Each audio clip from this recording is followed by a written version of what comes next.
বন্ধুরা welcome back to my YouTube channel. তো আমি দীপা, তো দীপার রান্নাঘরে ওয়েলকাম জানিয়ে আজকে ভিডিওটা নিয়ে আসলাম। আজকে একটা প্রাণ জুড়ানো ম্যাঙ্গো পুডিং রেসিপি নিয়ে চলে আসলাম। তো সবারই প্রিয় এই গরমে ম্যাঙ্গো পুডিং রেসিপি। তো দেখতে থাকো আমার রেসিপি। তো আমি ম্যাঙ্গো পুডিংটা আমি গার্নিশ করে নেব।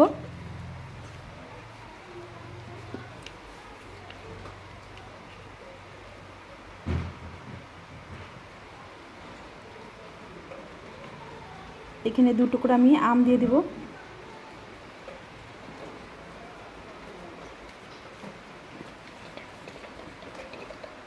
তো এখানে আমার গার্নিশ করা হয়ে গেছে ম্যাঙ্গো পুডিংটা। আমার গার্নিশ করা হয়ে গেছে। দেখো কতটা সুন্দর হয়েছে। বাচ্চা বড় সবার জন্য, সবারই প্রিয় এই ম্যাঙ্গো পুডিং। তো ঘরে থাকা 3টি উপকরণ দিয়ে আমি বানিয়ে নিয়েছি। ডিম কাস্টার্ড ছাড়াই আমি ম্যাঙ্গো পুডিং বানিয়ে নিয়েছি। তো দেখতে থাকো আমার পুরো রেসিপি। যদি ভালো লাগে অবশ্যই কমেন্টে জানাও, লাইক শেয়ার সাবস্ক্রাইব করতে একদম ভুলো না। তো আমি ম্যাঙ্গো পুডিংটা আমি কেটে দেখাবো কত সুন্দর হয়েছে।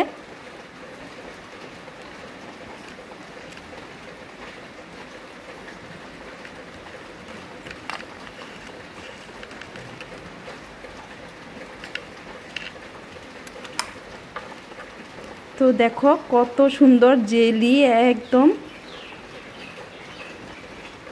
প্রাণ জুড়ানো ম্যাঙ্গো পুডিং। তো দেখো আমার রেসিপি কত সুন্দর হয়েছে। তো ভিডিওটা শুরু করলাম। এখানে পুডিংয়ের জন্য আমি এখানে 500 ml দুধ নিয়েছি। এখানে আমি 400 ml মতো দুধ দিয়ে দিব।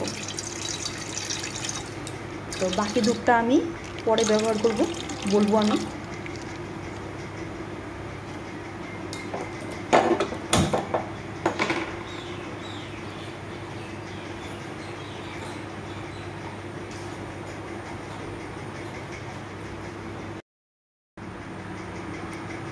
তো এখানে দুধটা মোটামুটি 400 থেকে 200 ml হওয়া অবধি আমার দুধটাকে জাল দিতে হবে ভালো করে।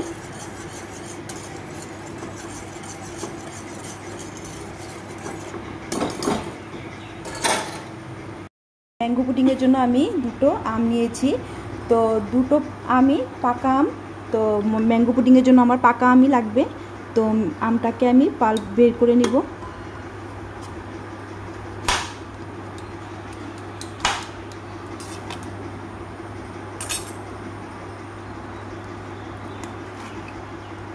তো তোমরা যেভাবে হোক এটা বার করতে পারো, আমি চাকুর সাহায্যে।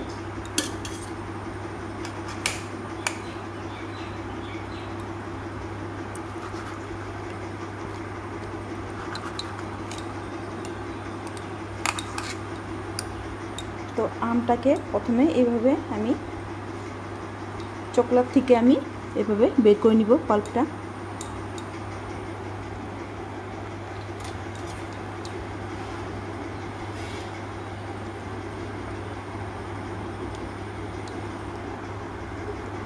তো এইভাবে আমি চকলেট থেকে আমগুলো বের করে নিব।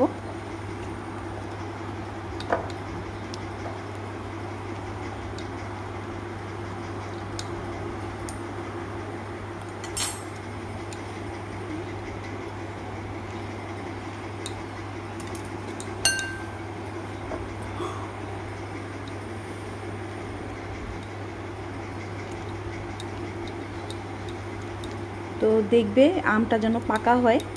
ম্যাঙ্গো পুডিংয়ের জন্য পাকা আমই ভালো হয়। তো এইভাবে আমি চকলেট থেকে সব আমগুলো বের করে নিলাম, আমের পাল্পগুলো।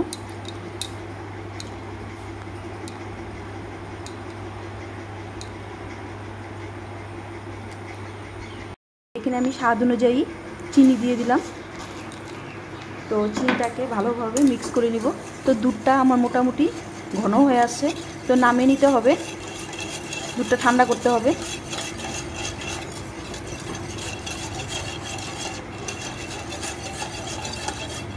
তো চিনিটা আমি ভালো করে মিক্স করে নিলাম।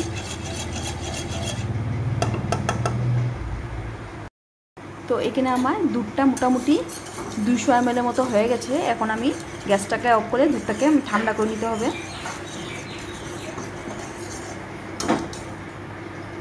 তো গরম দুধে আমি আমটা দিতে পারবো না, একটু ঠান্ডা হতে হবে আমার দুধটা। ঠান্ডা হতে হতে আমি এখানে আমটাকে আমি একটা মিশ্রিতে নিয়ে আমি একটা পেস্ট বানিয়ে নেব।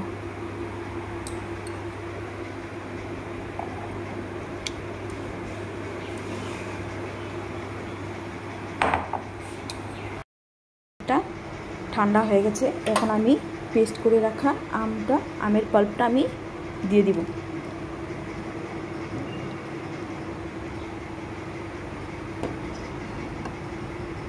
তো সুন্দরভাবে আমি দুধের সাথে মিক্স করে নিব।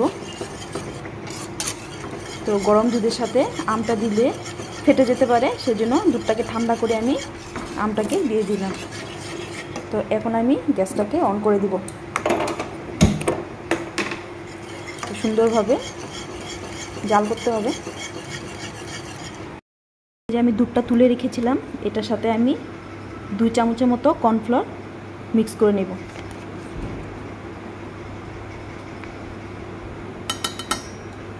দুধটা ভালোভাবে মিক্স করে নিব দুধের সাথে।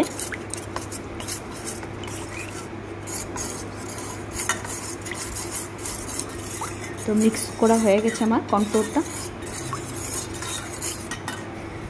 আর এখানে আমার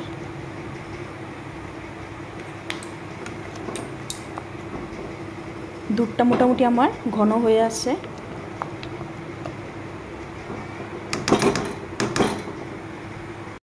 অল্প অল্প কর্নফ্লাওয়ার দিতে হবে আর নাড়াচাড়া করে নিতে হবে, একসাথে আমি সব দিব না, ঘন হয়ে যাবে। তো এখন আরেকটু দেব।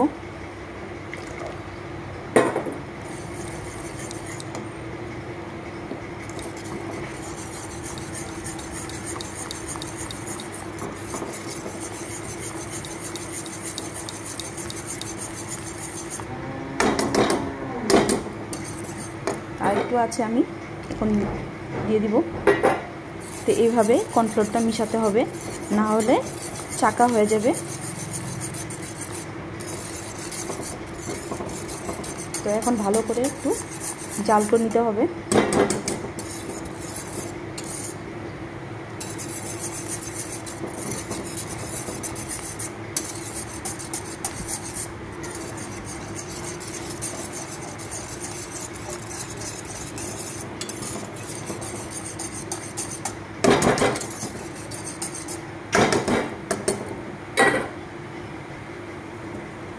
তো ঘনত্বটা মোটামুটি হয়ে গেছে, আমি গ্যাসটাকে অফ করে দিব।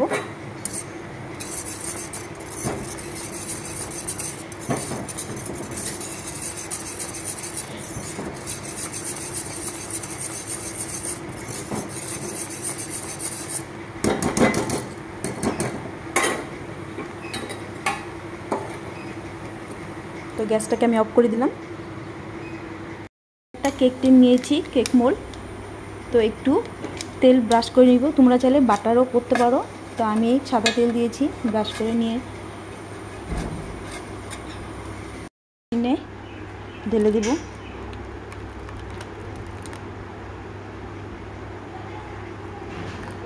আর কিছুটা আমি একটা বাটি নিয়েছি, ওটাতে ঢালবো। এটাকে আমি ঠান্ডা করার জন্য আমি ফ্রিজে 2 ঘন্টা মতো রাখবো। 2 ঘন্টা পরে আমি নিয়ে আসছি, দেখতে থাকো।